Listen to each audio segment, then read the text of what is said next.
আসসালামু আলাইকুম। সবাই কেমন আছো? ফুডি কর্নারে সবাইকে স্বাগত। আজকে আরও একটা রেসিপি নিয়ে তোমাদের সামনে হাজির হলাম। বাড়িতে যখন মাছ মাংস কিছুই থাকবে না, সামান্য কিছু সবজি দিয়ে একটা অসাধারণ রান্না যদি ঝটপট বানিয়ে ফেলা যায় তাহলে কেমন হয়। আমি আজকে একটা নিরামিষ সবজি তোমাদের সঙ্গে শেয়ার করব, যেটা বানানো যেমন সোজা তেমনি খেতে কিন্তু অসাধারণ। রুটি, ভাত বা পরোটা যার সঙ্গেই খাবে না কেন, স্বাদ মুখে লেগে থাকবে। কি কি উপকরণ দিয়ে বানালাম চলো দেখে নেওয়া যাক। কোথাও কিন্তু স্কিপ করা যাবে না।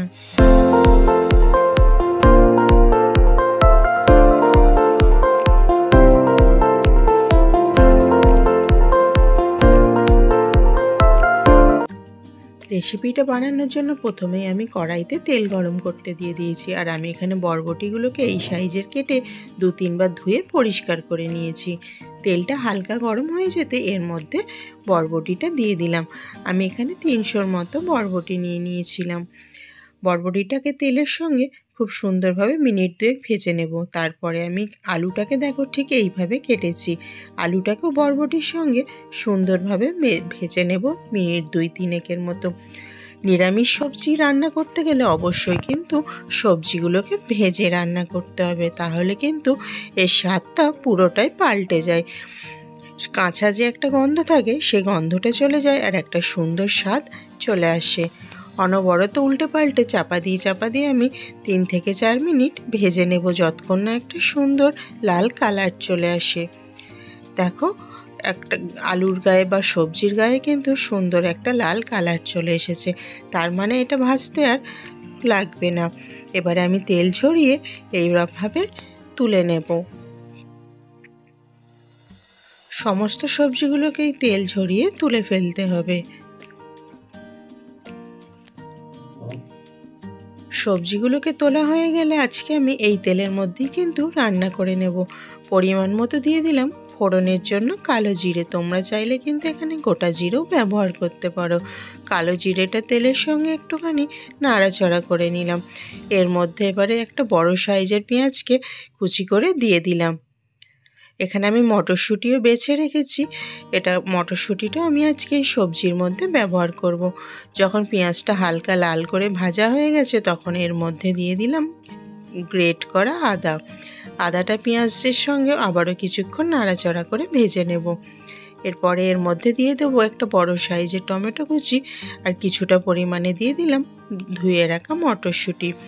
মটরশুঁটি আর টমেটোটাকে এই পেঁয়াজ আদার সঙ্গে সুন্দরভাবে কষিয়ে নিতে হবে। মটরশুঁটিটা যাতে ভাজা হয়ে যায় তাই আমি টমেটোর সঙ্গে মটরশুঁটিটা দিয়ে দিলাম। মিনিট 2 মতো এইভাবে নাড়াচাড়া করে নেব।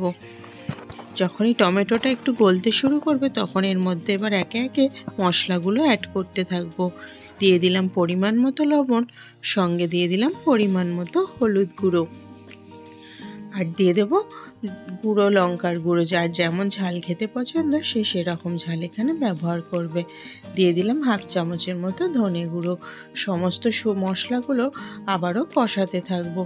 সামান্য একটু জল দিয়ে আবারও কষাবো।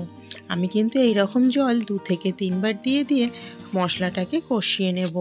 আর এই সময়তেই কিন্তু টমেটোটাও যেমন গলে যাবে, মটরশুঁটিটাও অর্ধেক সিদ্ধ হয়ে যাবে। দেখো, কষাতে কষাতে সুন্দর একটা গ্রেভি রেডি হয়ে গেছে। এরপরে এর মধ্যে দিয়ে দেব ভেজে রাখা বরবটি আলুটাকে।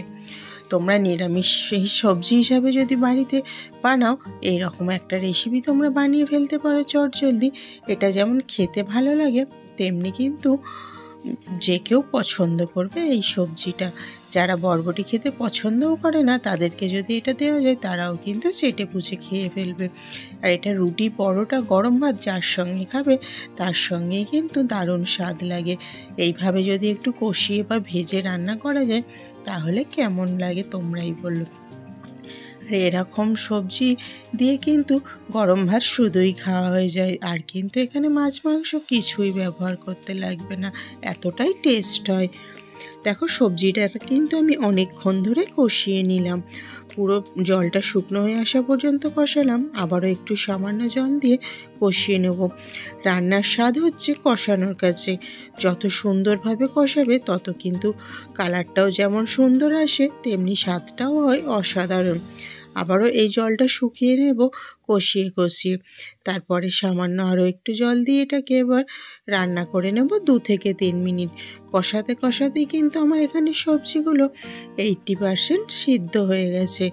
সামান্য একটু জল দিয়ে চাপা দিয়ে 2 থেকে 3 মিনিট এবার রান্না করে নেব।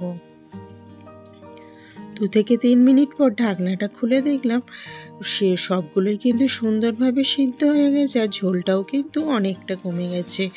দেখো একটা আলু আমি এখানে ভেঙে দেখব যে সিদ্ধ হয়েছে কিনা। আর এই পর্যায়ে আমি দিয়ে দিলাম হাফ চা চামচের মতো চিনি। সবজিতে সামান্য একটু চিনি দিলে তার স্বাদ কিন্তু পুরোটাই বদলে যায়। আলু আমি একটা ভেঙে দেখলাম যে সুন্দরভাবে সিদ্ধ হয়ে গেছে। আর আমি বেশি নাড়াচাড়া না করে চিনিটা দিয়ে মিনিট খানেকের মতো চাপা দিয়ে রেখে গ্যাসের ফ্লেমটা বন্ধ করে দেব। দেখো ঝোলটা কিন্তু পুরোপুরি শুকনো হয়ে গেছে। এবার আমি গ্যাসের ফ্লেমটাকে বন্ধ করে কড়াইতে ঢাকনা দিয়ে রেখে দেব 2 থেকে 3 মিনিটের জন্য। 2 থেকে 3 মিনিট পর খুলে দেখালাম রান্নাটা কিন্তু একদম শুকনো করে ফেলেছি। এবারে একটা প্লেটে সার্ভ করে নেব। তোমরা যদি এরকম রেসিপি পেতে চাও বা এরকম যদি নিরামিষ রান্নার নতুন রেসিপি দেখতে চাও, তাহলে কিন্তু আমার চ্যানেলটিকে অবশ্যই সাবস্ক্রাইব করে নিতে হবে।